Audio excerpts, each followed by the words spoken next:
Check. Yeah. Now, so go ahead and just turn it on, and then just manually control your volume. Oh, yeah. Yeah. Okay. All right.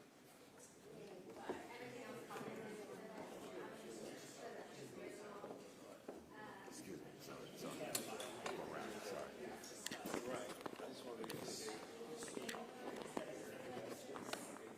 How you doing? Hey, just fine. Put my mic in. Don't mind. Turned on, or you're gonna let go and turn it on? It's already on. Is it a remote one? No, I wish it was. I was gonna say. Has to go on. Do you want me to reach up there and hit something? I can turn it off. I can turn it off. That's just to help you. That's all, you know.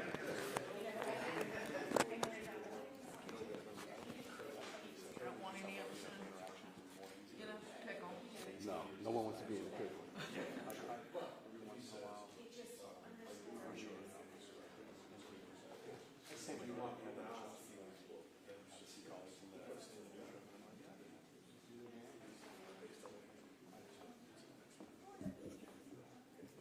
Just stuff like that.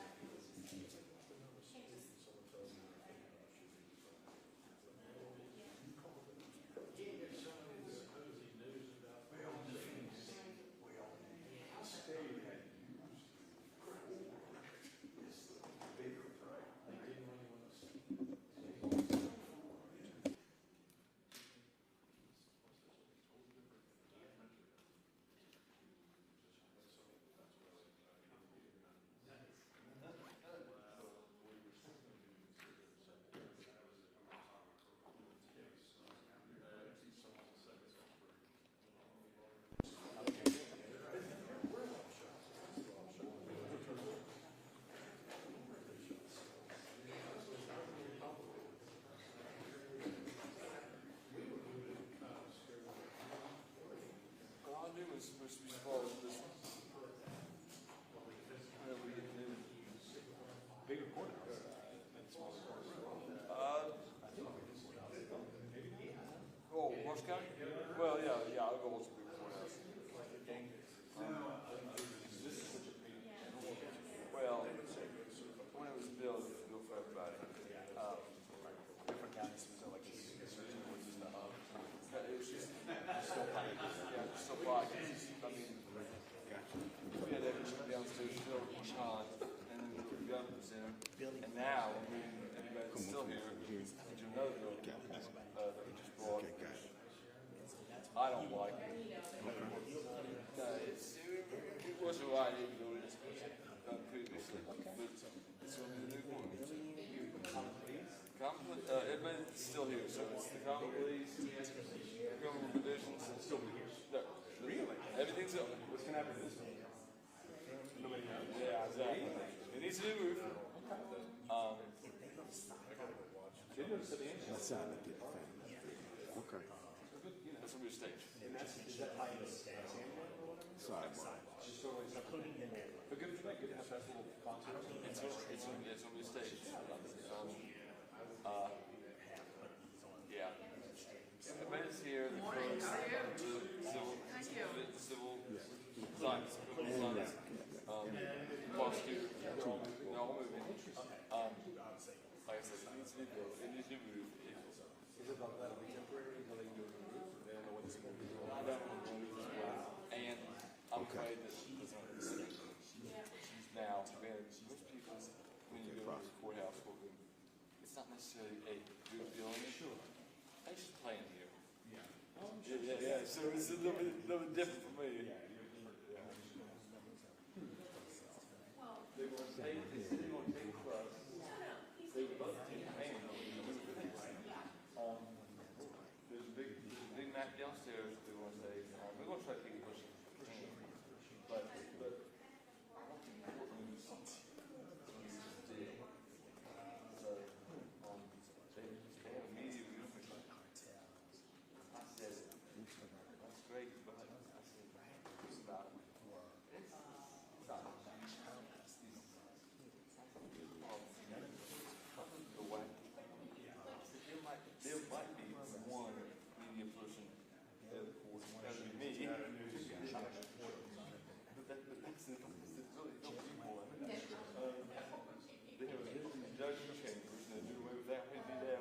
have one here. Okay, that's an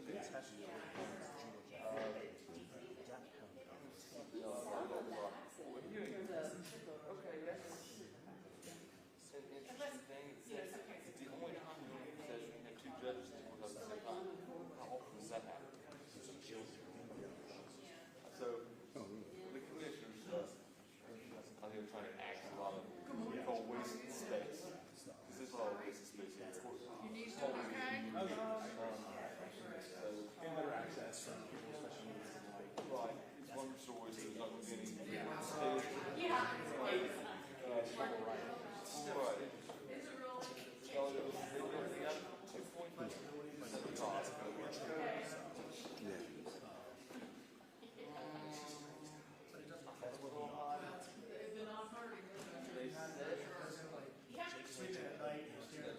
All in. 6.2.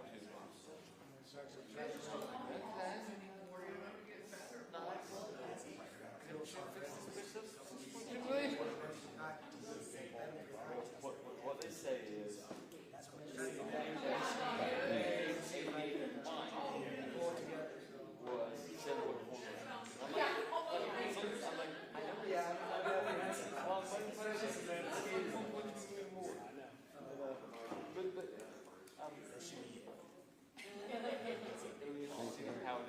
When I see that new money at the station in the morning, but the records are either staying to here or built another building that is climate controlled. Those records, which is why climate control because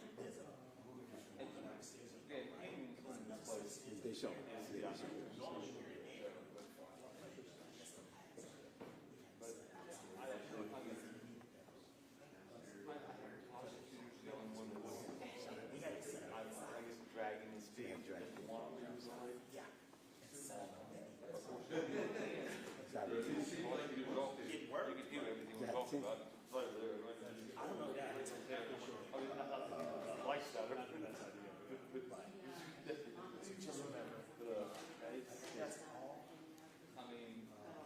The new port of this building was built in 1904.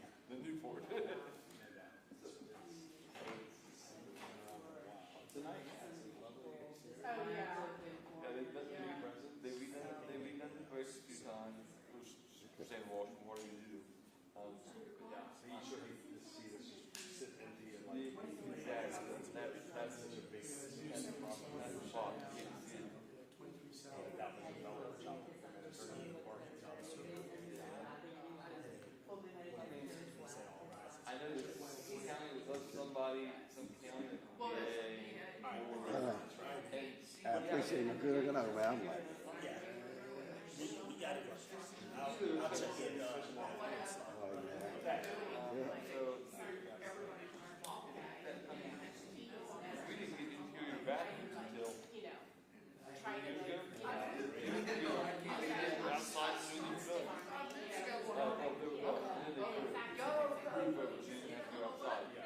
Still had to go outside.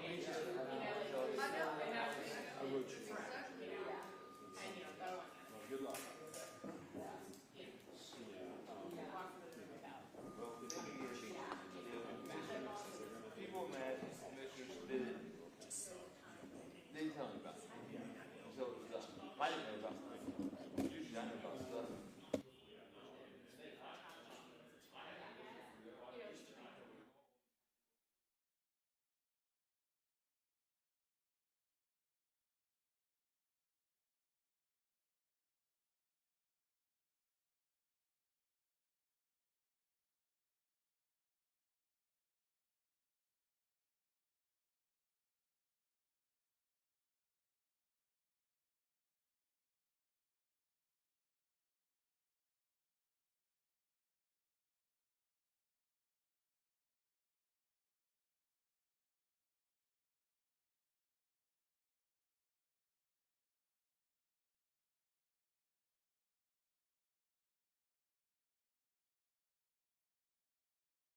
to stake out your position, so you don't have one to speak of. Deferring to the court. Yeah.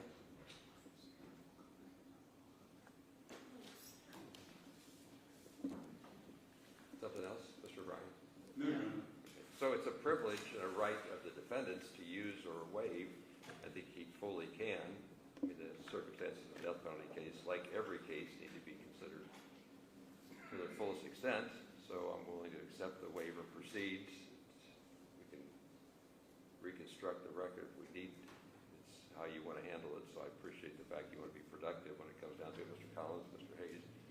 So we'll go ahead without it. I sent an email out where I outlined what I thought we needed to do today, and doesn't necessarily have to be in that order because I didn't bring the email. But there are a lot of issues to go with, so I'm willing to, I guess, tip it off. But there's motions from the victim's perspective. So, Ms. Gall, how do we want to go about those? You have a preference? Good morning, Your Honor. Maureen Gall on behalf of victim TR and representative TR. I don't have a preference. I think based on the defense's response. Hang on. Now go.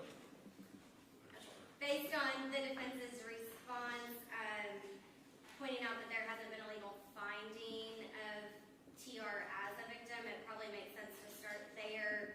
If he's not found to be a victim by this court, then he wouldn't have any rights after that. So that might be the best place to start. And that was the most recent motion that was filed on April 7th, 2025. The designation as motion for designation as victim and request for judicial notice as victim representative. Is that too fast, Joanne? A little bit, we're all right. Sorry, I can slow down. Most of us understand that we speak faster than people can write. We don't think about it because it's not our job.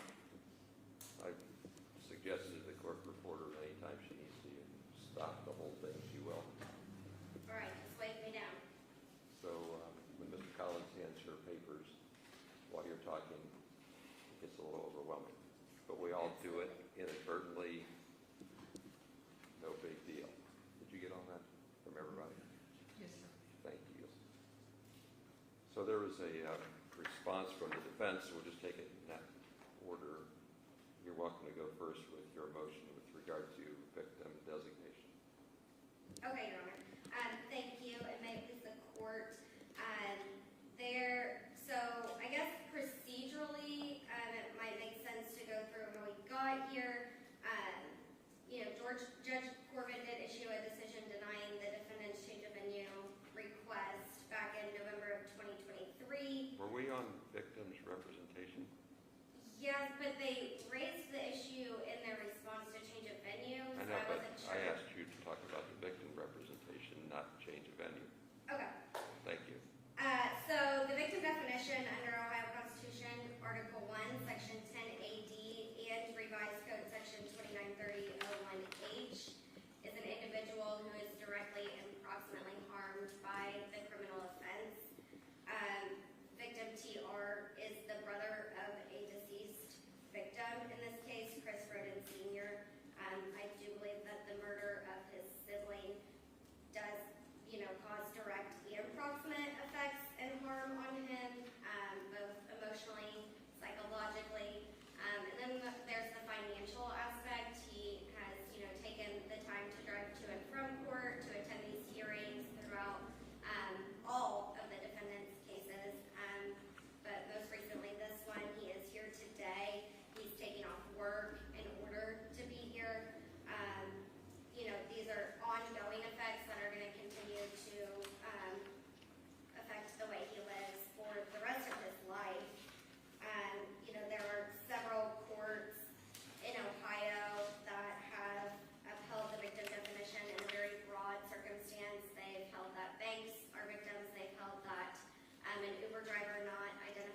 why I cut her off early.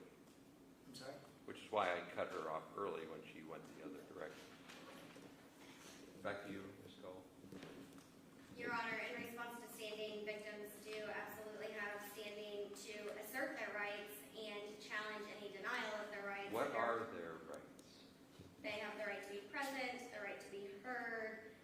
Those are the two that are most prominent today. No. You don't get a budget. What are their rights? They have rights under the Ohio Constitution. I understand. Article What are they? Section 10A. You want me to list all of them? I don't have them in front of me, but they have the right to be present, the right to be heard, the right to restitution, the right to object to unreasonable delay, the right to fairness and respect for their safety, dignity, and privacy. They have the right to an attorney, but not an appointed one, and that's under the revised code section. I think that covers all the rights that I would assert here today. The three that we would be asserting here today are the right to be present, the right to be heard, and the right to dignity and respect for their safety, dignity, and privacy. Yeah, the right to confer with the attorney for the state. And I Yes. brought up previously that the state doesn't represent the victims. Correct, Your Honor, I would agree. Essentially, the state's attorney represents the state and talks to the victims, doesn't give them advice, doesn't owe them a duty, right? Correct. Yeah, there's 10 enumerated rights. You did a fine job checking them off. Thank you. But to steal Mr. Hayes' thunder, I don't know that you represent the state any more than the state represents your client, correct? I do not represent the state. I am not a prosecutor. That was your point, right, Mr. Hayes? Yes. Okay. Is this the first request, Ms. Gall? Like, I didn't read the whole file. In this case, was there a previous request to designate TR as the victim's representative? No, Your Honor. I only brought that to the court's attention based on the response and the change of venue motion from the defense. Okay. Like, I only started this last June, so, and you got here after that. Yeah, I didn't come in until December, so But I'm behind. Like, in your experience, has there been a deprivation of your client's 10 enumerated rights? Your Honor, we appealed the change of venue decision from this court based on the argument that they were not heard at that hearing about how a change of venue would impact their right to be present. And the Fourth Appellate District said that the decision we appealed was not final because the venue had not yet been changed, and so they couldn't weigh in on anything else. Yeah, and they went farther than that, actually, to discuss what you're allowed to participate in, Mr. Hayes' standing argument. I'm just going to want to know if Ms. Canepa is going to cede you the right to talk about her objection to changing venue. So let's put you on the spot and let me know if you consider her now representative for the state to argue the motion that you oppose. Your Honor, yes. The state's interests align with the victim's interests in this. Yeah, but that's not the same as ceding representation. So I need to know if she's speaking on your behalf. Your Honor, I can answer that. I didn't ask you. I want her opinion because it's her turn to talk. I know you have an opinion, but I need her position. I think it was. I think it's tricky, I guess, because this court has made it very clear that the state does not represent the victim's rights. And while I did make those arguments during the change of venue, some of those arguments, the hardship that this created on the victims and basically operates as an exclusion of them from the hearings because of those hardships, it was our understanding from the court's position that if they wanted to be heard on that matter, they needed to have their own attorney asserting those rights for them. And that's when Ms. Gallup became their attorney, so that she could directly represent their interests. Again, I feel like it's still a state argument, the hardship on the victims, the hardship on the witnesses, all that stuff. So to the extent that her arguments are our arguments, I mean, That's alignment. I agree that you're aligned on your expectations and goals and philosophy. But mine's a question of representation and whether her speaking is you speaking. Her legal duty to represent a client is your duty to represent a client.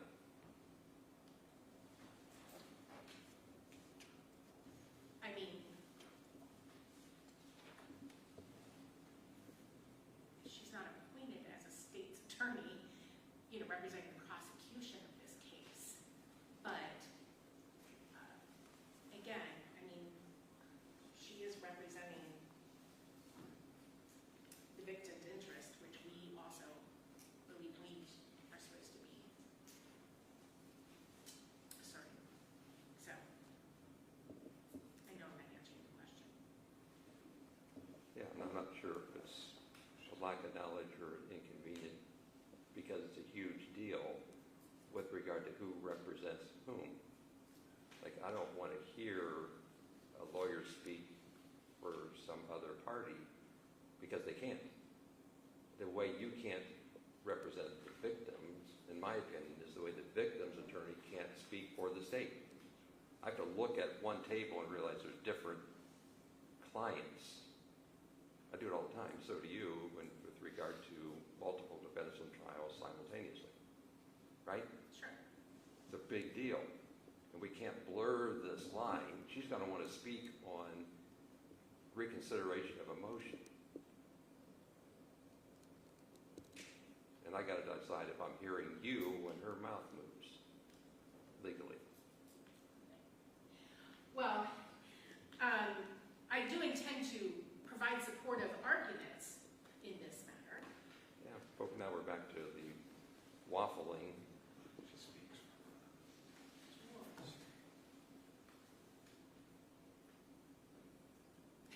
Go ahead. It's a, first of all, like there's a lot of discussion in the judiciary about the new rights that are co-equal to the defendants because of the Constitution. We're all getting used to a law that we thought we knew, but we're watching it being expanded and contracted and explained. I put in my routine regularly now that the state doesn't speak for the victim, nor give them advice. And if they have the wrong impression, it's their wrong impression. There's no legal duty. No victim's allowed to sue the prosecutor for bad advice. Right. No, I mean, obviously Ms. Gow represents the victims in this case. I mean, that is Period. Only. period. It's a big period. It's a big only. Right? Would you agree? I believe so, yes, because there may be times where her position is different than the state's. Okay, I don't think this is hard. But it'll get hard when we start applying concepts. Yeah. And again, and that's what I was talking about, kind of that trick bet, because while I would be happy to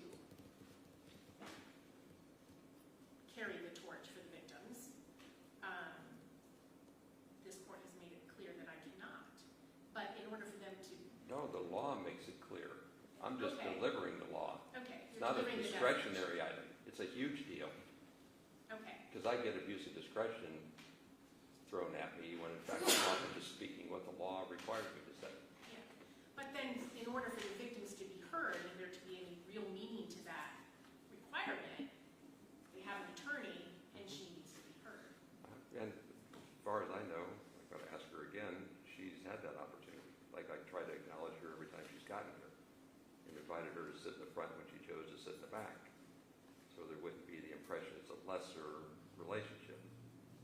Like, am I supposed to have a seat at the table for the victim representative, Ms. Gull, moving forward the same way the state has their representative right behind them? I'm like totally willing to accommodate that.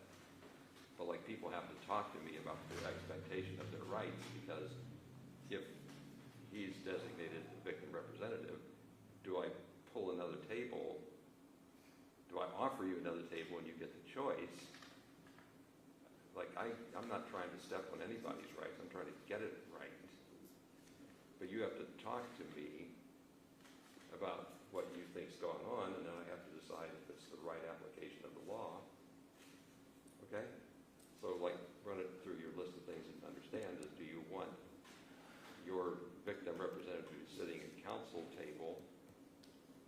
or not if I designate that? Go. Am I permitted to take Yeah, it? go ahead. No, Your Honor, that's not something that I'm asking, and I don't think that's something that victim TR wants. I think he wants to sit with the Yeah, family. thanks, that helps me. But if in 4 months you came back and I never asked and you didn't request it, I get second guessed. Your Honor, not by me in that circumstance. I would like to make a clear record on who I represent, though. I don't represent the state's interests. I have I didn't in my motion, my written motion, and I won't here today make arguments for the state.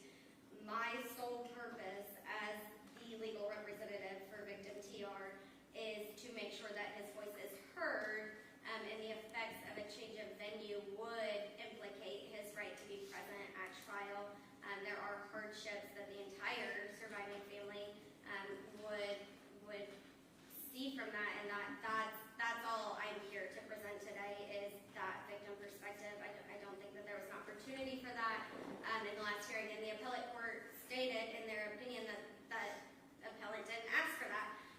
They weren't represented at that time. I don't think most victims would stand up and object in a courtroom in the middle of a hearing, and I think that's an unfair assumption or expectation on the victim. So all I'm asking is that you reconsider the decision you made with voices from the victims, specifically explaining to you the hardships that would be put in place by a change of venue. Equally unfair is for somebody sitting at counsel table to impute to the court knowledge of something that was never raised. And that's why I asked specifically, has there been an occasion where the court inadvertently or intentionally violated any of your rights, any of your client's rights, any victim's rights? Like, I want to know about it so I can not do it again, because nobody said anything, so therefore silence is acquiescence until the second guessing shows up. Like, it happens all the time. I don't find fault with it, but if it's judicial second guessing, like, I don't want to get hung with that again, ever. I want to learn. So that's the segue then, is if I designate a victim representative and we have an opportunity for a representative to speak, who do I ask to speak? The victim representative or anybody who's related and is a victim. Like, did I just lessen rights by designating a victim representative because I said there's one victim and the other 5 people that have a right to speak, in my opinion, now don't? So you want to chew on that since you did the segue? You Yes, want Your other Honor. people to speak, right? Yeah, so the law says that a victim can exercise their rights on their own or with a victim representative. So the law supports that all 5 of those victims in your hypothetical situation would be able to speak. Yeah, I'm going to give that. I'm going to Okay. give them that. Let's understand, I'm not trying to limit your rights. Okay. But I don't want you to inadvertently tie my hands by designating, asking me to designate, right? And then all of a sudden you find out that you closed the door that I didn't think should have been closed, and I'm stuck with it. So I don't intend to limit anybody's rights.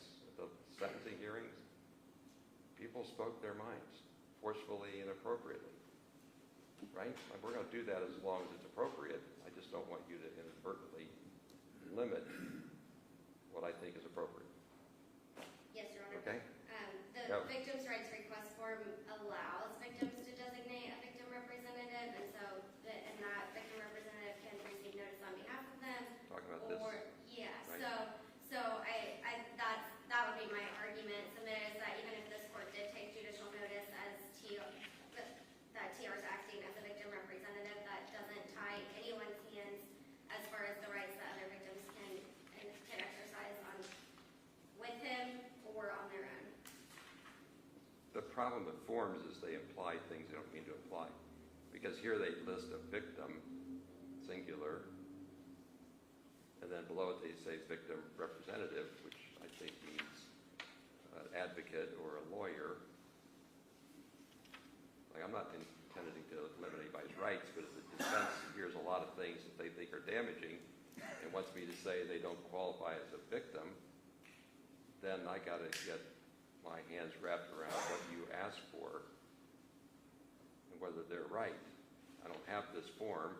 You have a victim rep, they get one very damaging statement, not 5 or 15, right? Like I don't tend to be narrow in my application of victims' rights. But if you close and tie my hands, then that's on you, not on me. Like the whole concept of invited error. Yeah. Still. Strategy, right? No, it's not strategy rights, it's substantive rights. Okay. It's because you represent TR, right? Yes. Well, what about all those other people? Do you represent them? I don't have an engagement letter with each victim in this case now. See where this goes? Like, But who's the next victim? That's why I'm asking that this court take judicial notice that he is representing the interest of Well, I many think so. victims. I think all of the victims in this case are in alignment with, moving this case forward and hopefully achieving justice, I think is. But if they're not aligned, how many victims, lawyers do I get? 5 if there's 5 victims? Well, I only 9? know of 3 in the whole state, so I don't know if you get 5 or not. We have to find some more. I'm not finding them, but they have the right to get their own. Right? Right? Yes. Alignment's a really cool thing until it's not. Correct. But I think as long as they are in alignment, a victim representative can voice that alignment and that interest on behalf of many individuals that are unable to attend each and every hearing for whatever reason, whether it be health, school obligations with the orphaned children, and I don't want to get into an argument. No, I'm this not is healthy listening to. discussion. Like, Okay. this isn't argument. Okay. It's argument, but it's not argumentative. Right. I That's let what Miss I meant. I let Miss Canepa come at me. Okay. And some people thought it was like disrespectful, when in fact I found it engaging. Like she raised her voice, but I wasn't offended because it was a heated, passionate issue. Like, would I let her do that again? Yeah, as long as she was professional and like engaged, didn't take it to a personal level, and she didn't. Like that's that's what we do in this room, right? If you don't have like a firm conviction in your position, just get out. Just don't demean the judge or the system or take it personal, and we'll all get along fine. We're all on the same page. Wait till you have to tell one of the family members that you can't listen to them because it's not consistent with your client's position. And good luck figuring out what to do, because Ms. Canepa faces that, Mr. O'Brien faces that risk all the time when they have to figure out who they listen to when they're just giving information, right? Been there, done that. I got this t-shirt. I got the scars on my back when the victims turn on the prosecutor. We just sort it out. Like if anybody says easy today, they don't understand what we're doing. Okay, do you have anything else on the victim representative issue?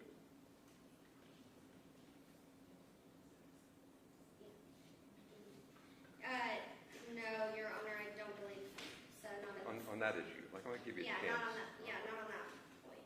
Mr. Hayes, you want to like jump in here? You don't have to, but Judge, just reiterate our previous points. I don't believe they're a party to the action. I mean, the victims have a right to be present in the courtroom. Nothing that this court ever ruled, and the ruling on November 25th released that. Nobody's ever barred them from the courtroom. They have a right to be present. That right is always been for the victims. yeah. Thank you. I appreciate your position. Ms. Canepa or Mr. O'Brien, like I haven't asked you if you want to make a record, talk on the thing. On the victim Yeah, like on this last discussion we had, this call. representation, yeah. And it's my understanding, I don't know if Ms. Gal brought this up, I think she may have, but there are a number of other victims present who have signed a form saying that they want TR to be their victim representative.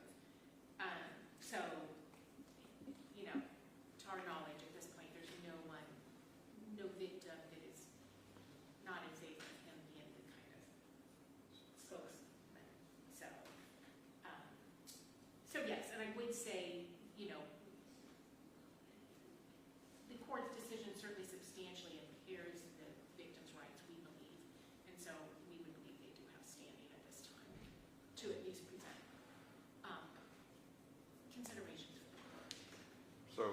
decision on designating a victim's representative is deferred pending today, so I'll get you a decision. I'm not just going to announce from the bench. Like, I hope you did hear me say I'm not interested in limiting victims' rights and don't want to do so inadvertently. Okay? Can I just add one thing, Your Honor? Just per the law, and defense didn't offer any, I don't think this court has to interpret any law, and they can just take judicial notice that he is acting as a victim representative. As far as the victim definition of TR, though, that is a legal finding that this court would need to make, and it would implicate whether or not we have any rights when it comes to the change of venue. So I'm not sure whether the court plans to hear or determine standing at this point in time. I'm going to let you explain how victims' rights articulated in the Constitution crash into the change of venues rules. I'm going to let you argue that. Okay. I'm not going to concede that you have the right to. That's the standing defense put up, right? Correct. And if I find you don't have standing, I just ignore everything you said, necessarily. But if I don't hear it, I don't know what I'm doing wrong. Right? Like, there was a pretty good argument with regard to, not agreement, oral argument with regard to whether change of venue is appropriate or not. I wrote a decision. Everybody's welcome to like it or not like it. It's not the job. But then I apparently didn't hear enough of your perspective. So I'm going to hear some more of your perspective, which does not imply anything other than I want to hear. There's a motion, but it doesn't necessarily imply that you have standing. Just want to know what I don't know. Make sense? Yes, Your Honor. Have at it. Okay. So just procedurally, I think it makes sense to make a clear record of how we got here. In November of 2023, Judge Corbin issued a decision denying the defendant's change of venue request without prejudice. In September of 2024, the defense filed an amended motion for change of venue before this court after Judge Corbin had retired. The state filed in opposition. An oral argument was held on October 7th, 2024. There were victims present. This court did identify that on the record. This court also identified that the state doesn't represent the victims, and the state very briefly said that the victim's right to be present and interest in attending the trial would be affected by a change of venue. I, as legal counsel for victim TR, filed a notice of appeal that was then dismissed because the decision from this court did not identify the venue. It said it will change the venue and identify it at a time appropriate. So based on that, it was a lack of a final appealable order. And then this court instructed a briefing schedule saying that victim TR should submit any documentation or support in regards to change of venue. And that is when victim TR filed a motion for reconsideration of the change of venue. So do you want to put evidence on, or just your argument proper? So I do not have one of the victims that would like to be heard here today due to school obligations with the orphaned children. So I have 3 statements that I would like to read into the record and submit as exhibits. I did notify the defense of that. I'm not sure whether there will be an objection or not. Good to know. What do you think, Mr. Hayes? Judge, one, I'm not sure who these letters have been from, if they're from TR or from some other parties. We've never seen the letters, never been provided the letters.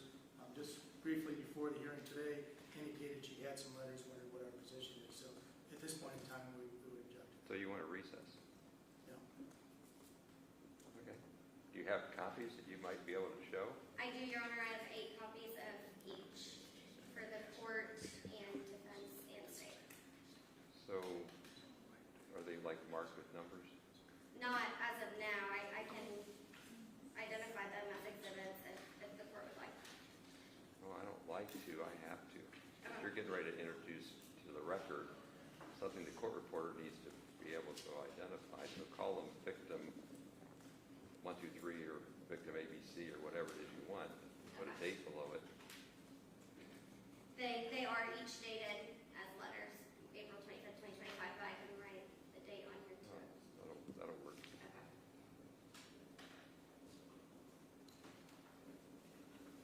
Would you like some stickers? Sure. So let's take a recess, standing break. Don't run away off the record. Thank you.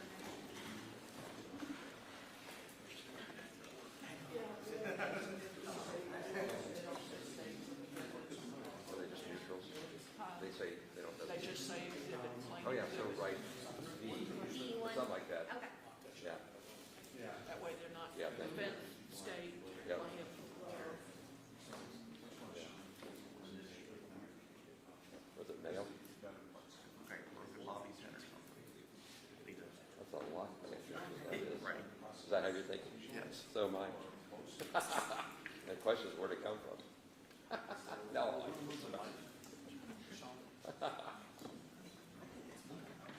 I don't know how arrangements look here. too many spy movies. Yeah, no, right. Yeah. They're here, where Yeah. regardless, it takes about 10 seconds to get on. No, that's right. Yeah.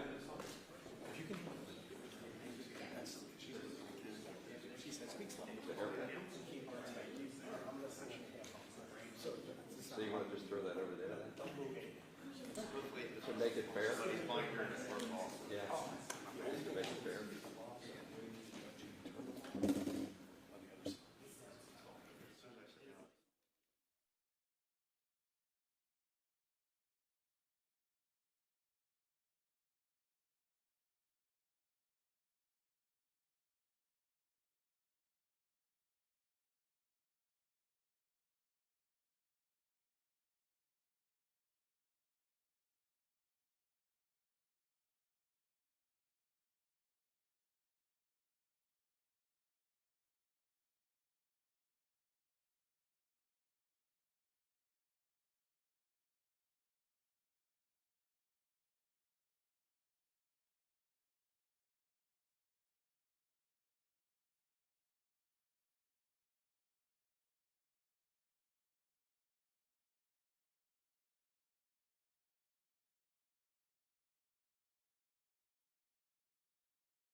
Well, wait, hang on, because I'm arguably, approaching, we're not on the record.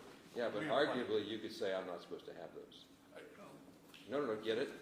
Am I supposed to have it yet? Yeah, so we're pointing Put it down there, okay, You because got it. that's the record. Yep. No, I don't want to like.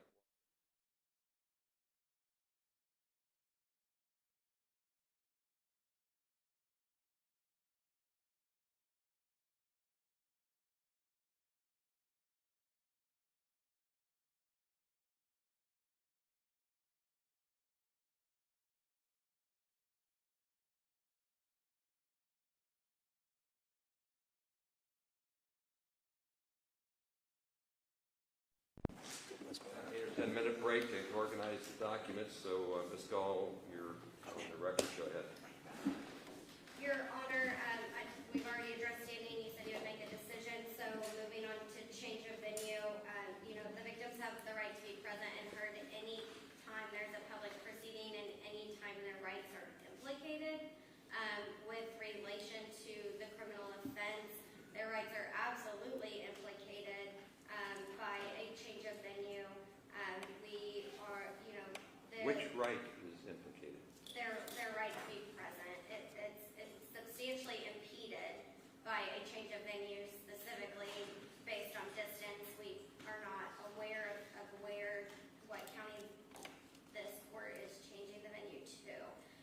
And so had they addressed the court back in October, what they would have presented is that some of them have taken in the orphaned children that are now of school age and have to get on and off the bus every day. Some of them are blue-collar workers who can't afford to take off for a month. One individual... Is that not the case in every criminal matter? Like whether you drive to Waverly or whether you drive to Hamilton, is it not the same implication? It's an inconvenience to have to come to downtown Waverly if you live in the northwest corner of Pike County. Absolutely, it is, Your Honor. Okay, so how do I sort out when the rights are violated? Does like just geography, and I can take 25 miles is reasonable, and anything over, is there an objective standard? Your Honor, I think the right here is the right to be heard. Victims have a voice in the process, and these three statements explain what the effect would be of a change of venue, which is why I asked to proffer those in as exhibits. TR is here and willing to take the stand if you'd like me to direct examine him on the effects that this would have on him specifically. I wasn't going to do that. I was going to let the statement speak for itself. But he specifically speaks for his mother, who's also an 82-year-old elderly woman with health issues. And so, yeah, moving this out of Pike County would just be unfeasible. And it doesn't offer an opportunity for them to exercise the right to be present. So does the defense have, first of all, you had a chance to look at the three exhibits, right? Yes. Okay, so do you have a position, Mr. Hayes, with regard to the court being made privy to the contents of the material as evidentiary matters? As an evidentiary matter, no. I think the court can take it into consideration for whatever way the court deems appropriate. It doesn't cash in or concede the standing issue, like I said. Correct. I want to state the obvious. Correct. Just like a bond hearing, the court can take in other factors and other issues, so no objection based on that. So I'll consider the substance. I'm never going to tell who to call. Now, never's not fair. I rarely call my own witnesses. So if you have witnesses, then you're welcome to call them. I'm not telling you to call them. Yes, Your Honor. I'll take the letters, though. Prefer not to. I would move to admit exhibits V1, V2, and V3. I can also read them into the record.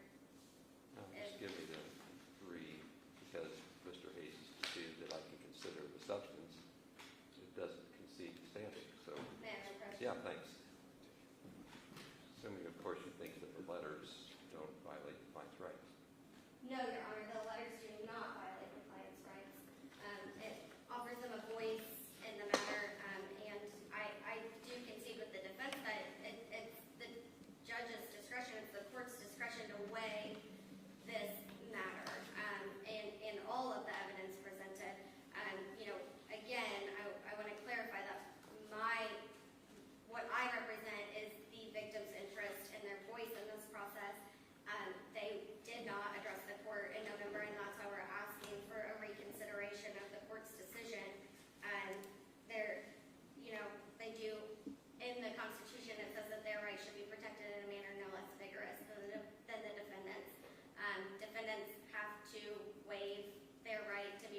will not let you not appear.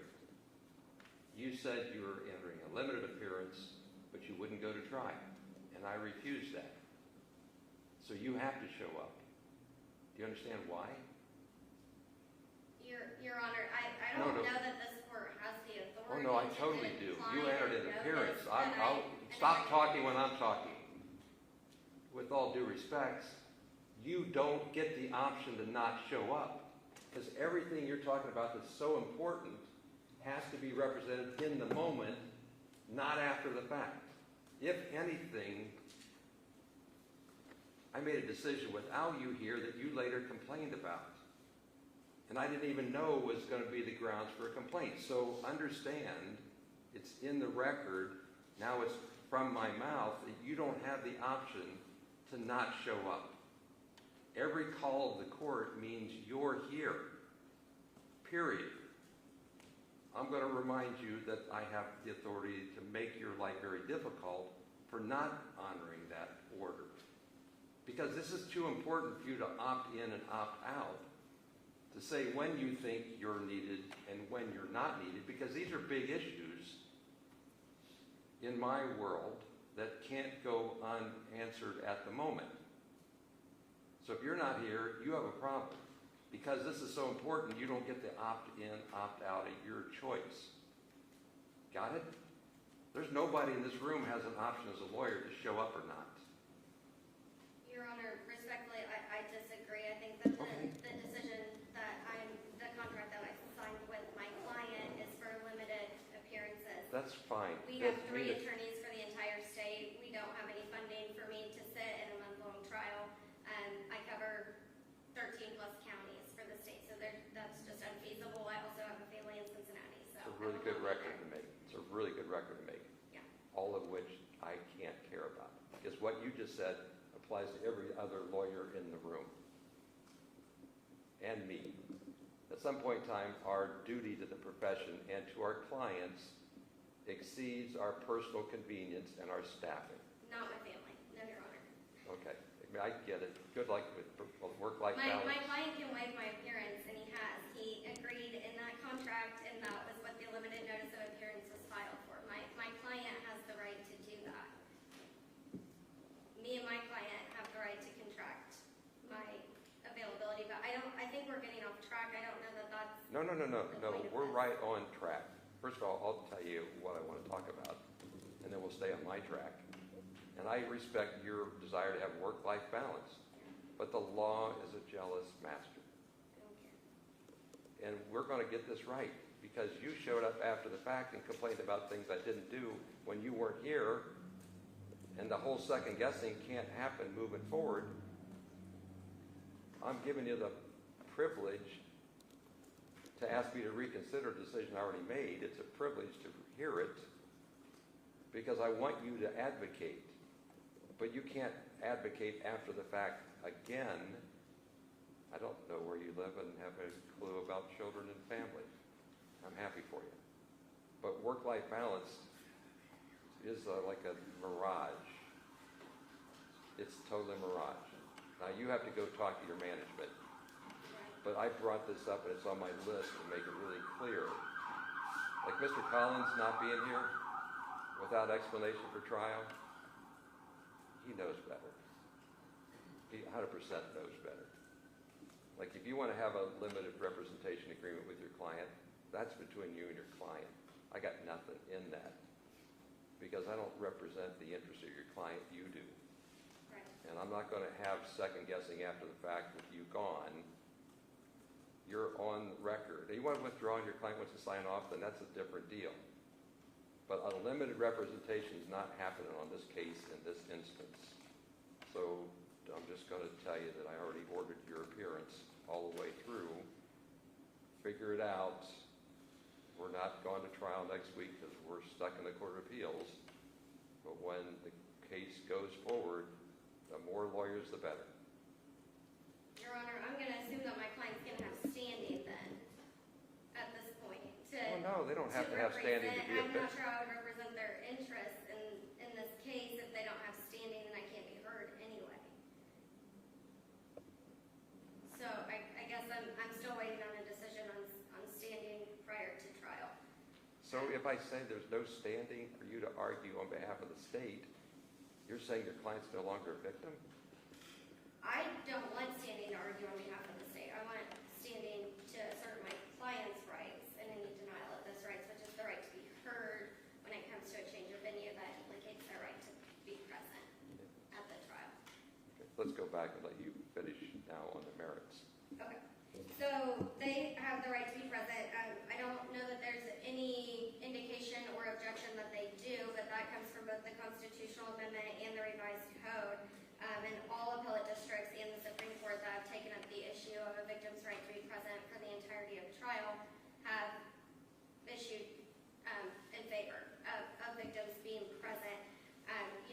I was on the argument of their rights to be protected in a manner no less vigorously than the accused. Criminal Rule 43 requires that waiver from the defense. And, victims also have a right to be present for the entirety of trial, so they're the only person that should be able to waive that presence. The letters that you're going to take into consideration show the substantial hardship. It basically takes any choice out of the matter. This is a poor county. These are blue-collar workers. These are elderly individuals with health concerns. They cannot up and move their life for an entire month. They don't have the resources, and it's just not feasible. So there is no opportunity for them to be present in another county, especially one like Cleveland or Columbus, which I think were counties that were identified by the defense in their original motion for change of venue. There is no supporting case law in Ohio currently on this issue because, as the court has already acknowledged, this is new.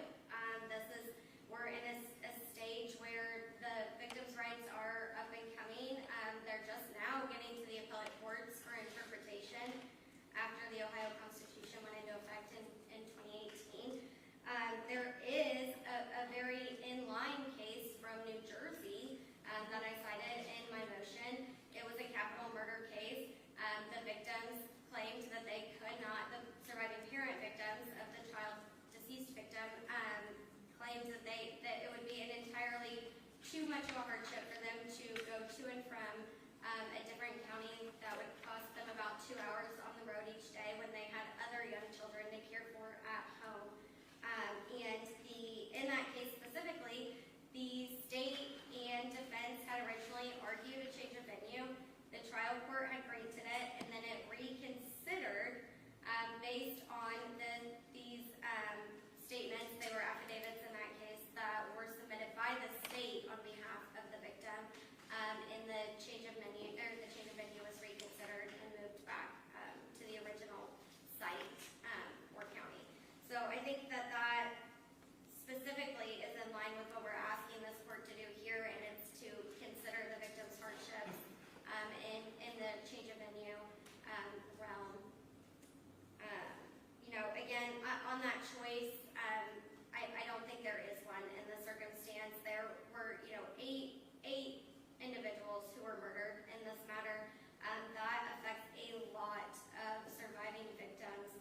This trial, we already know, is going to be very lengthy, several weeks, probably at least a month, and it's just not feasible. There is no choice for these victims to up and move to a hotel room, to drive to and from. Some of them might not even have, reliable transportation to and from Columbus or Cuyahoga or wherever this matter ends up.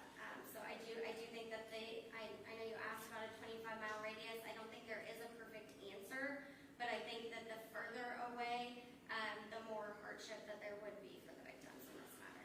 So do I ask your clients for financial disclosure and affidavits of contingency? If I'm supposed to be exercising parity, competing victims' rights weighed in the same manner as defendants' rights, do I not regularly ask defendants about their ability to afford a lawyer and make them fill out financial disclosure forms before I just make sure they have adequate representation? I mean, it's a hypothetical question, but like you just made a very important fundamental argument that's just proof with facts, void of anything other than conclusion. So do I make like TR, give me a financial disclosure form, list his assets and his liabilities, and I go through some comparison to federal income guidelines for a number of people in his household, the same way I would for a defendant? Your Honor, I think we're comparing apples to oranges there. One, victims aren't party to the case, and two, they don't have a right to If they're not a appoint party, they counsel. don't have any right to argue a motion. They do, under the Ohio Constitution and Revised Code section. They do have rights within the criminal proceedings, but they're not parties to the case. So they have privacy protections still. Where's the privacy protection? In Ohio Crime, or Ohio Constitution, Article 1, Section 10. I don't have it off the top of my head, but they have a right to privacy in both the Revised Code section and under Criminal Rule 17C. Any subpoena would have an opportunity for a motion to quash, and then it's a whole Nixon test, hearing, etc. They do have a constitutional right to privacy, though. Why don't you like send everybody an email, including me, with you articulating the authority for that? Like, I'll take your word for it, but maybe that's not a good thing to do. I'm not really sure what I'm supposed to believe when people talk. Now, proper is one thing, but like you just made a fundamental argument that was conclusory. So I got to flesh this out. I don't ever ask a victim for financial disclosure, Right. I don't. but you just asserted economic hardship. And Mr. Hayes might not like the fact that I just assumed a fact that's not an issue. He might be fine with it. But I wouldn't ever let a defendant get a lawyer without signing an income affidavit saying he can't afford one. Your Honor, I think this court has discretion to consider any hardship on the victims when it comes to implicating their right to be present in trial. I think the weight that you give that is, again, up to the court's discretion. Keep going, thanks. That's, I believe all I have at this point is that I just don't believe that there is any choice on this matter. The further this case moves away, the less likely there is any ability for these victims to show up daily, and they did in the co-defendant's trial. Even if those were half days and then they reported to work afterwards, they were able to be present. That makes a huge impact on the jury to see whether victims are in the courtroom. It also, with the live streaming, it assumes that not only the courtroom that this trial will be held in has strong internet accessibility and signal and all of the equipment necessary, but also assumes that each and every victim that would like to attend via live streaming has a smartphone, a tablet, a laptop, and also strong internet connection. But if they didn't have transportation to the courthouse in downtown Waverly, is the court then supposed to send out an Uber driver No, or Your a Honor, Lyft? What's the difference between I got to consider whether you have a valid driver's license and a car, as opposed to I have to consider whether they have a tablet and internet service? I get what you're saying. I'm just trying to understand the scope. You're supposed to be the expert in victims advocacy, so I get the benefit of going to school on you. So if I'm supposed to consider their internet accessibility, is that any different than me having to hear an argument next month that somebody doesn't have a driver's license and the court owes them the legal obligation to send out a chauffeur driver every day? No, Your Honor. Again, I think that's apples and oranges. This court made a determination that live streaming was sufficient to uphold their rights. You then instructed us to file on the briefing schedule to be heard on the issue, and I'm telling you that these are general concerns based on the decision that was made specifically.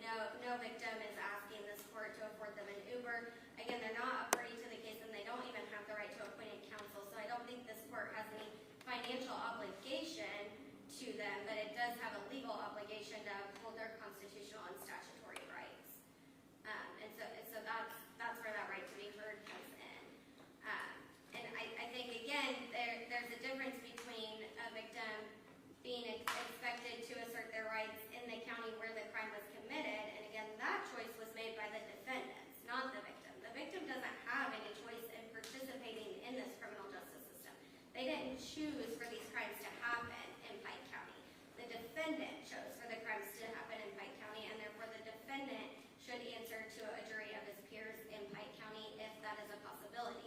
former crafty prosecutor, and Miss Canepa could have picked a different county. So in fact, the state picked the venue based upon the facts available and did a logical, fine job of it. It's not just like because an element happened here, you have to have it. She could have picked a different venue. We're dealing with the fact that that's her judgment, and it's her judgment. So, like if there's heartburn about location, maybe it's just systemic. Your Honor, I think generally speaking, the crime is usually tried in the county where the crime was committed. Yeah, but one of these crimes was committed in Scioto. So what are we doing in Pike? Her judgment, logical, Yes. educated, wise judgment. But her judgment nonetheless. And I think the argument there would be that Scioto County is about 30 minutes away, and Cuyahoga County is not. So I think a big part of this is unknown how big of a hardship there will be until the actual venue is disclosed. But I think the point of this hearing today is to make sure that the victims are able to express the hardship that HH venue would have on them, and if you take that into consideration and believe, that the venue should be Scioto County, then maybe they, in that circumstance, they are able to attend. That's not something that I can speak to on their behalf at this point. I'm just saying that the distance is, the more distance, the more hardship. And I think that's what their statements speak to. But this is a fascinating argument because a whole lot of people want to know how this plays out. It's less inconvenience and equal participation, in my perspective, when I live stream everything that happens in downtown Waverly to your house. So you can do child care in your house without a car, and my accommodation, in fact, gave less inconvenience to the public and victims in particular. So now it's a question of perspective as much as anything else. And I live streamed for years. Your Honor, in perspective to that, though, Jake and Angela, who are the key witnesses and were in George Forrest's trial, declined to be recorded and videotaped. So there was a whole week of testimony that, if the victims hadn't been here in person, would not have seen. And I think that's major. That's a huge consideration to make when it comes For to live the streaming jury. and the convenience of it. I don't know that there is convenience if they're still missing out on the main witnesses testifying. Like, I'm just trying to tell you that there's easier ways to do it than being there. Like, I've conducted remote trials where no witnesses are here, and half the lawyers are. And everybody agreed that that was more convenient and more accessible than thinking you have to be in a physical space designated courtroom. Your Honor, I don't disagree, and I think, live streaming and everything that came out of COVID and all the remote appearances and stuff are a double-edged sword, because a huge part of the defense's argument is the publicity of this case, and that's why it needs to be changed. But if we're arguing that everybody has access to internet and Peacock and Google, then I don't know what a change in venue does in this particular circumstance either. How about this? Your dilemma is my dilemma. You're going to be wherever I am for the length of the trial. Unless, of course, I allow you to participate remotely and give you a live stream to your house in Cincinnati. So which one's the harm? It depends upon the individual, and that's why the victim submitted So it's the statements. victim's decision? No, Your Honor. The victim's voices should be considered. Yeah, It's like not. They have a voice, not a veto. I would never say that victims' rights are, elite to the U.S. Constitution. I don't think I would have any credibility. Well, if go I with the even Ohio said that. Constitution, because that's what we're talking about. Ohio constitutional rights for a defendant stacked up against Ohio constitutional rights for a victim. That's a discretional weighing that this court has I'll try to not to screw that up consider. again, if in fact you think I did the first time. Your Honor, I wasn't here. I was just So like maybe I'll accommodate you and let you participate remotely, assuming you can waive that right. I'm These very are serious. all questions that I don't have an answer to today, and I think depend on a lot of different circumstances. Major understatement. You're right. Okay, so let's flip the switch. Mr. Hayes. Judge, nobody's arguing that the victims don't have a right to be present. The victims can be present in the courtroom, the court doors aren't going to be shut, there's live streaming, the state can help facilitate some options in transportation if they needed to, but nobody's advocating that the victims don't have a right to be present. They do have a right to be present. In order for the victim to have standing, they must point to a specific right that has been violated. There's been no right that's been violated in this case. If this case proceeded federally, it would be tried in Columbus. You have jurors that have to be transported or find transportation from Ironton, from Portsmouth, come up for jury duty, and witnesses that have to come up there. These happen all the time. This advocate cited State v. I'm going to spell this, Timmendequas. It's a New Jersey case, 737 AD 55. That case has no precedential value in Ohio. It involves a New Jersey statute. That statute constructed is broader than what was provided under the Ohio Constitution. It also discusses inconveniences to witnesses, inconveniences to the victim's family. That is broader than what is in Ohio statute.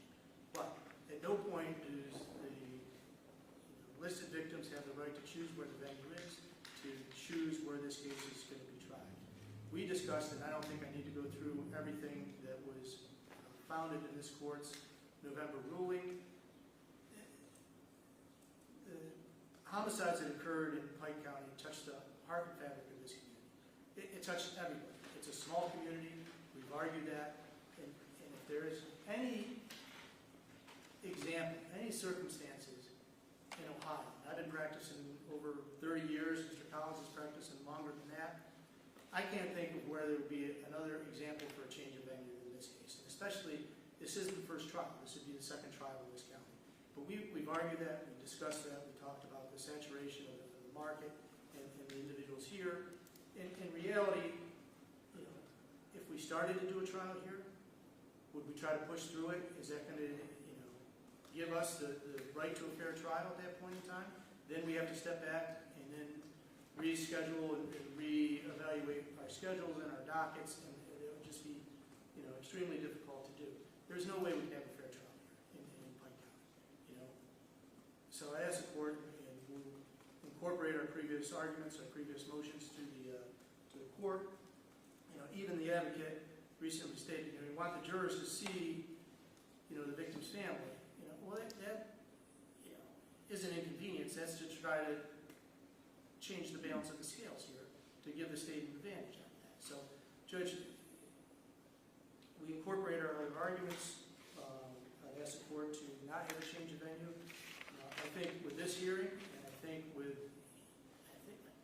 even in our previous hearings, this court took into account the difficulty in listed families and victims in its decision. I don't think the court overlooked that. I think the court took that into consideration, even referenced it in consideration.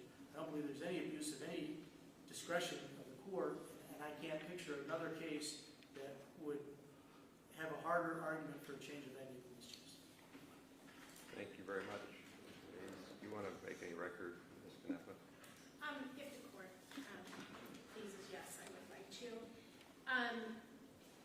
Your Honor, again, much like Mr. Hayes said, the court knows the state's position regarding exchange of venue. We trotted that out in the briefing, and we argued orally in front of this court, and the court, considered all of that and made its decision regarding venue. However, I do believe that the victims' rights obviously were not fully represented at that time. While I did, in passing, make that comment about the hardship that would be not only to the victims, but to witnesses and et cetera, many of whom we did have to drive to court.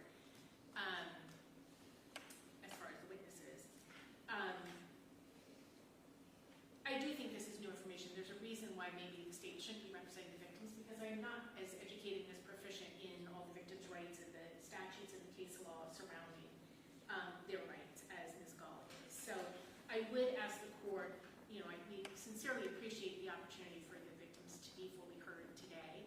And obviously she's submitted statements on their behalf. But I would ask the court to not only fully hear them, but to also fully consider this in effect, making it a motion to reconsider its previous decision. And I recognize that the court will likely have to engage in somewhat of a balancing test or whatever, because the court has already found that the defendant's rights are implicated by not changing venue. So, given the, some of the constitutional sites, revised code sites, and case law sites that Ms. Gall has provided, specifically that the rights of the victim are to be, I'm trying to find, protected zealously as protected in a manner no less vigorous than the rights afforded to the accused. I think that kind of changes the landscape. Now again, what weight the court puts on it is obviously your discretion and the weight that you place on it. But I do think, given especially, of course, the state's position, that given that we use less than 1% of the jury pool last time for the county Pike, the factors in Skilling have only resolved in favor of the state in that there's been more passage of time, so you get more distance from Georgia's trial and Jake and Angela's things. But also recognizing that those facts are going to come into evidence in front of any jury. The fact that Jake pled guilty and what he has to say, that's going to be, as the court has recognized, key evidence in front of any jury that hears this. So whether or not a potential juror has heard tale of that, again, the court's admonishment that they, can only consider evidence that this court deems admissible into the courtroom and not those outside sources. Surely Jake and Angela's testimony are going to come into evidence, so etc. Those also were not televised, in the first trial. So again, I think the potential damage, there's U.S. Supreme Court cases that says even pervasive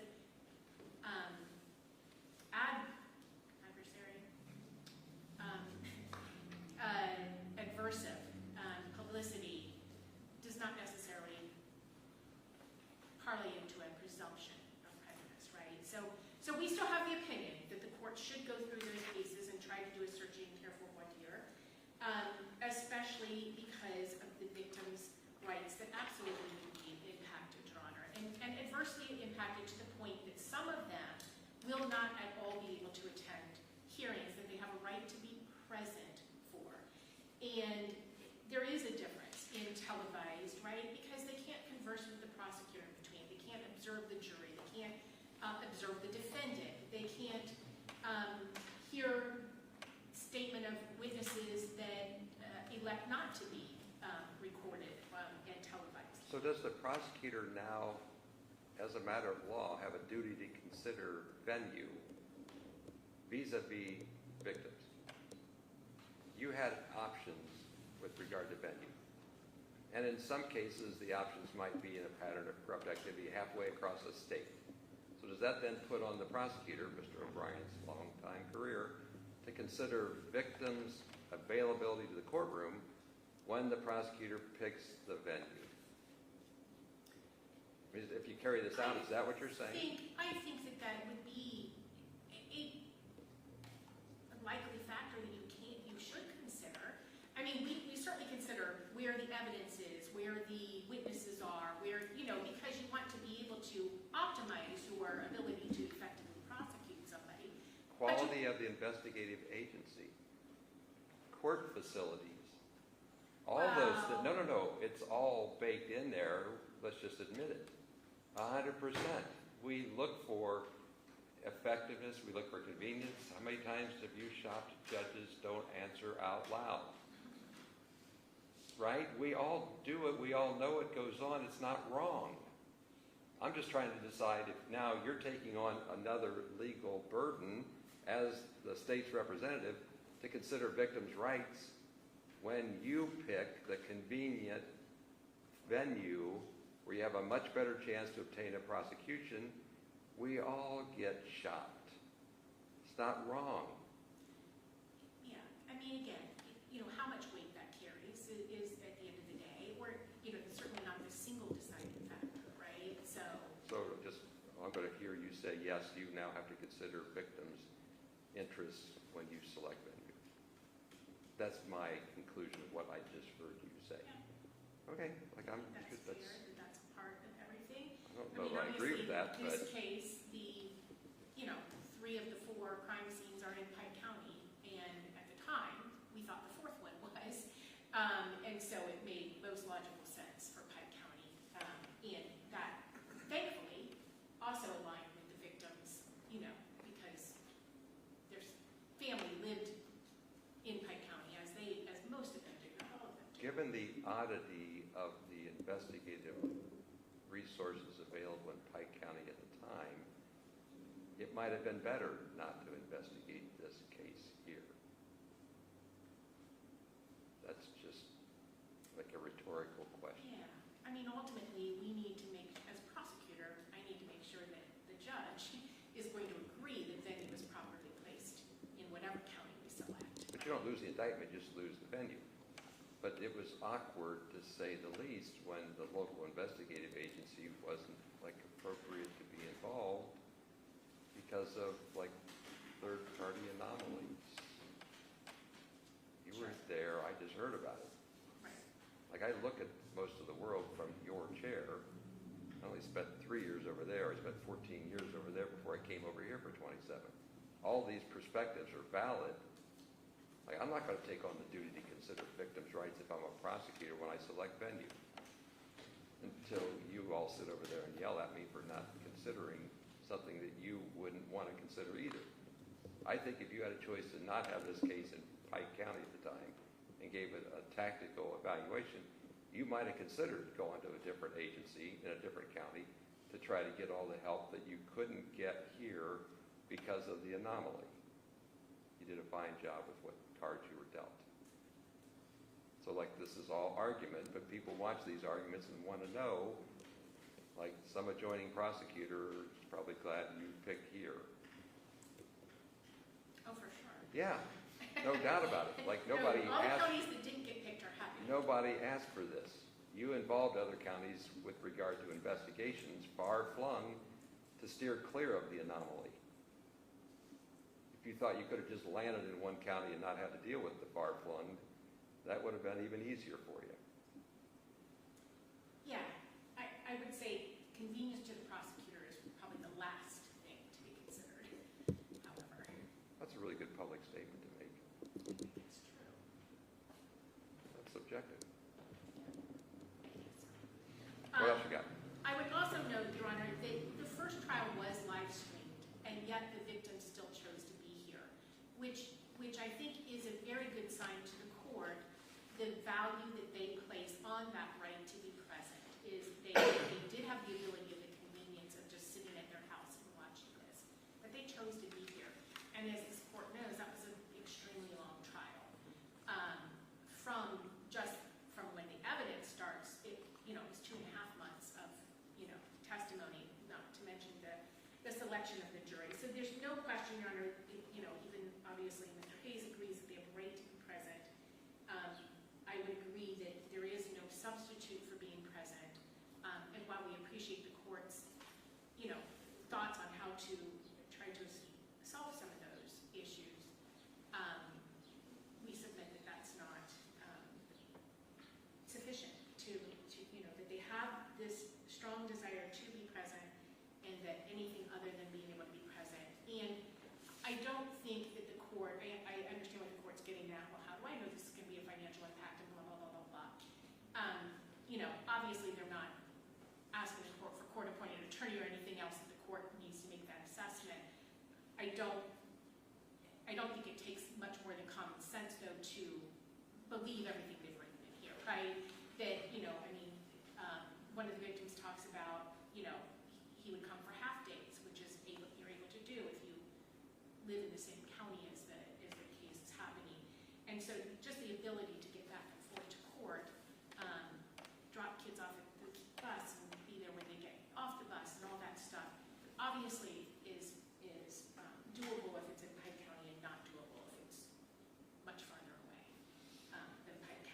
So again, Your Honor, given the fact that the state does not believe that there's a presumption of prejudice, which then reverts back to this court at least trying to see the jury, coupled with the interests of the victim, which at least the Constitution says should be pursued as vigorously as the rights of the defendant, I would ask this court to reconsider its decision on venue, but again, as Judge Corbin did, without prejudice, so that if it appears insurmountable, this court still has the ability to change it.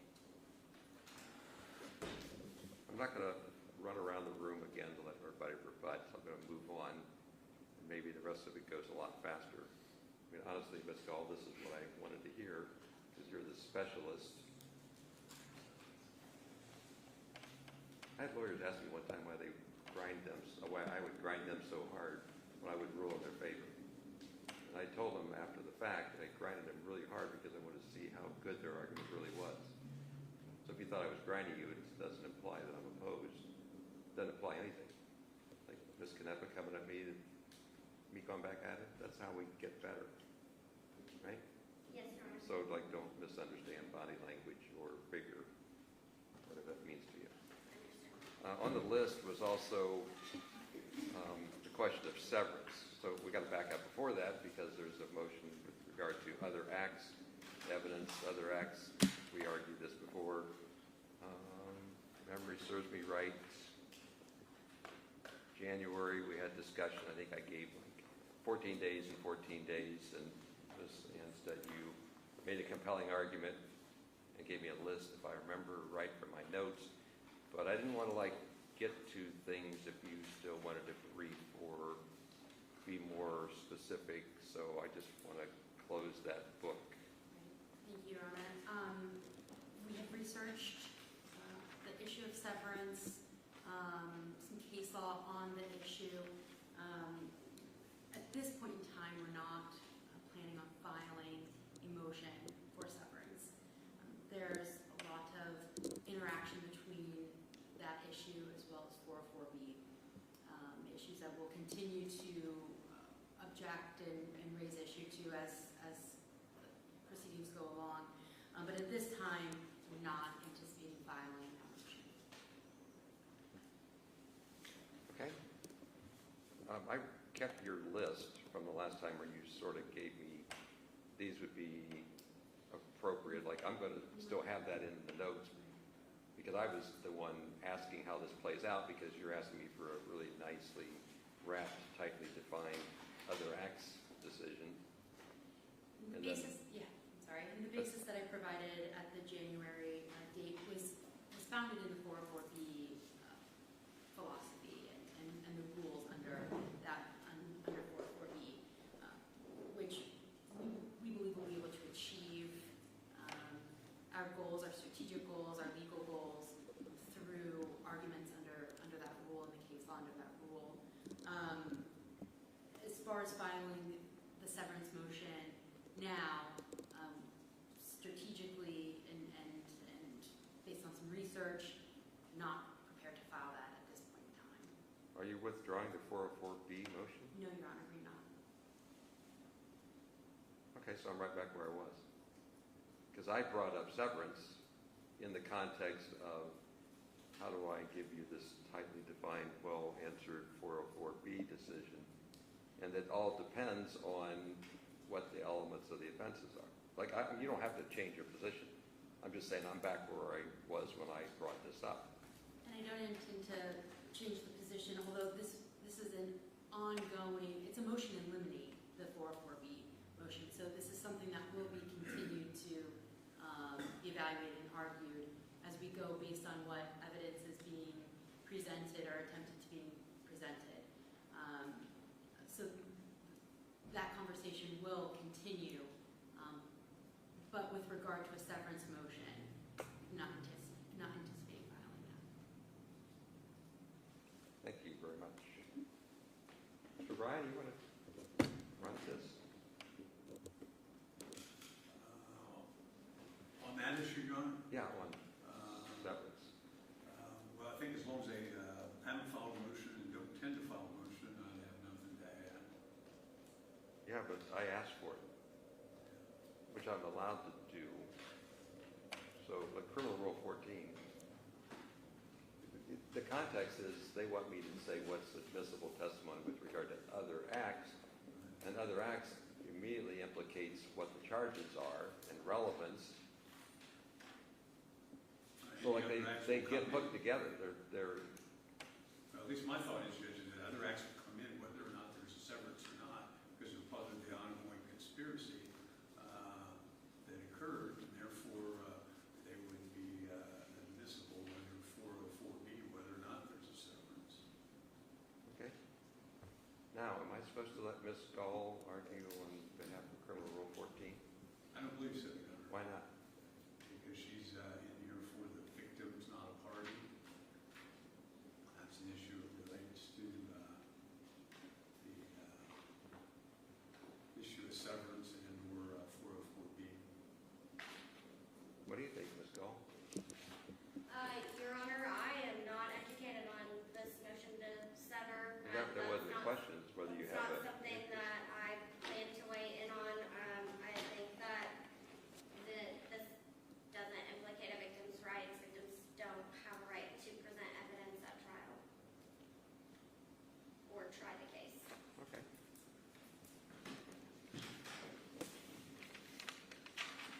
Another run at it? Anybody? Mr. Hayes, you're good? Okay. We need to talk about scheduling, which we can do off the record. Because it's still set for May 30th. How about, just for my benefit, an update on where we are in the Court of Appeals? Yeah, it's my, Collins? may I? We're still on, right? Yes. Yes, yeah. We're still on this issue. May it please the court, Thank you. I believe they picked the final oral hearing date of June the 12th.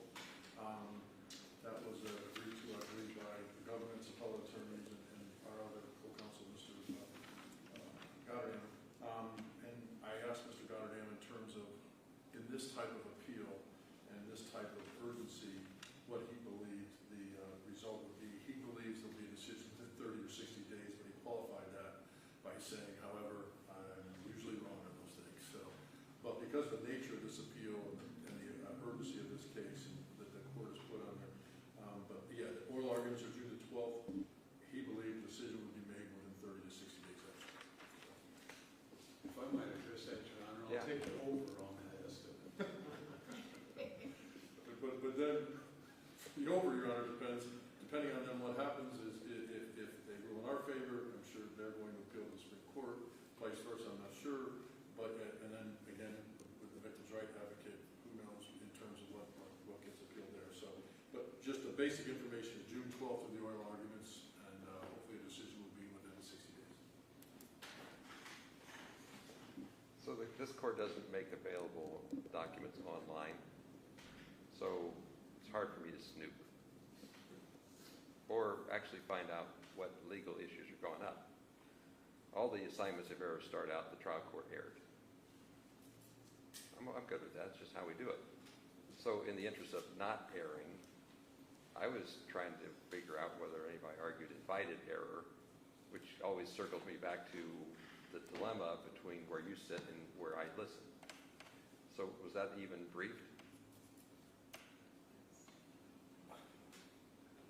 I don't believe so. Briefed, you know? I don't believe so, Your Honor. Like, don't take this personally.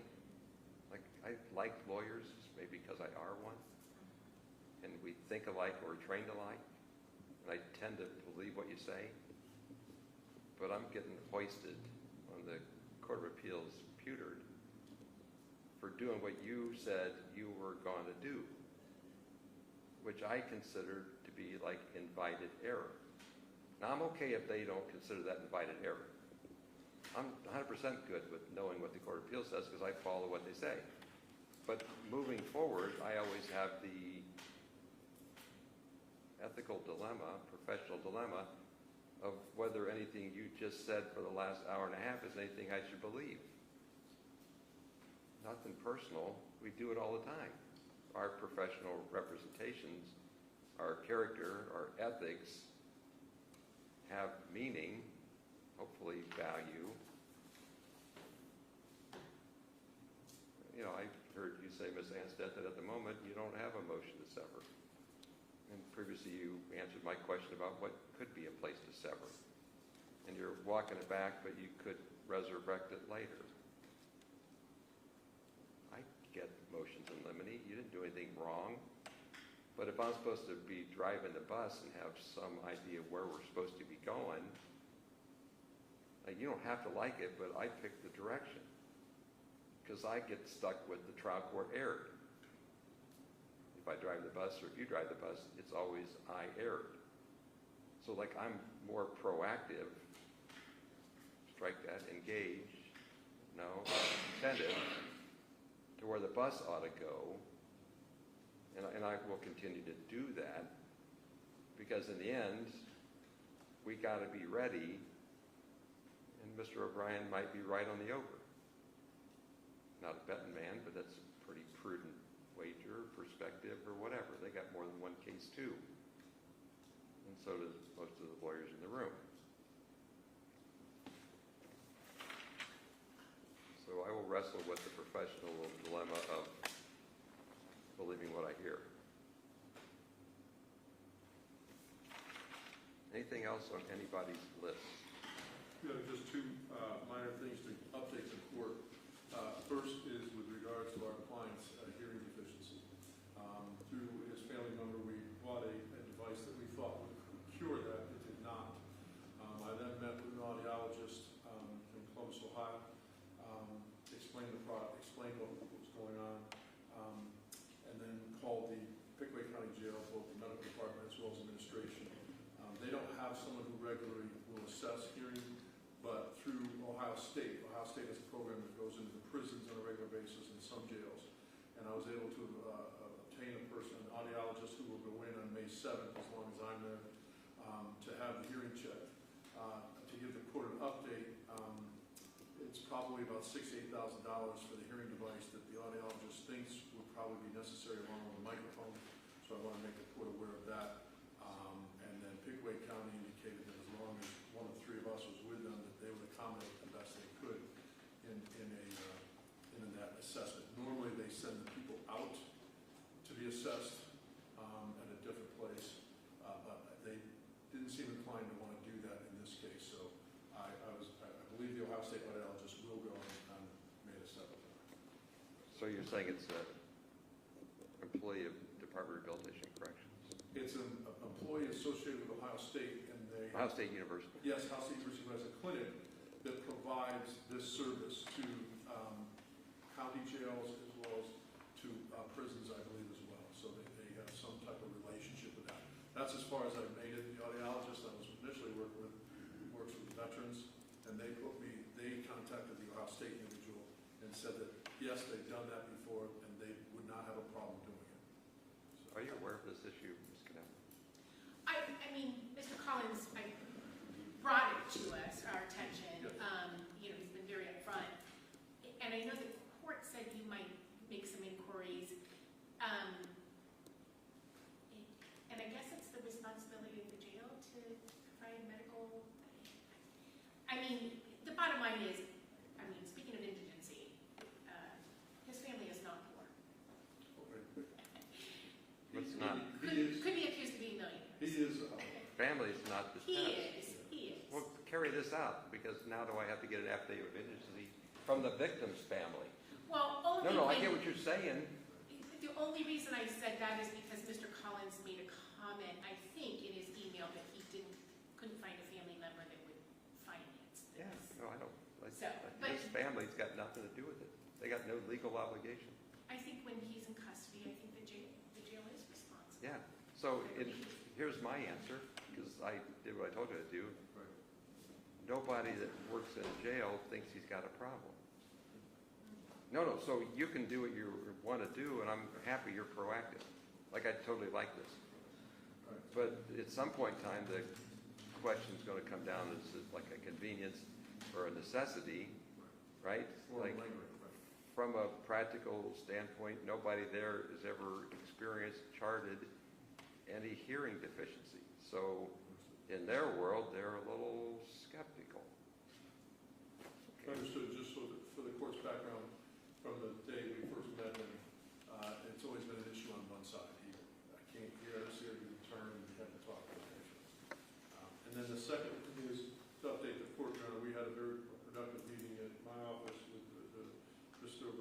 that, but I think we've narrowed down potential stipulations and probably cut out 30 or 40 witnesses who might not be necessary.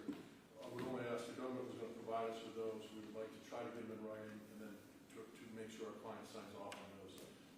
We are in the process of doing that as well, Your Honor, but that was productive in terms of, I think we cut out 30 or 40 witnesses, correct? Stipulations, right? So just update the court on that as well.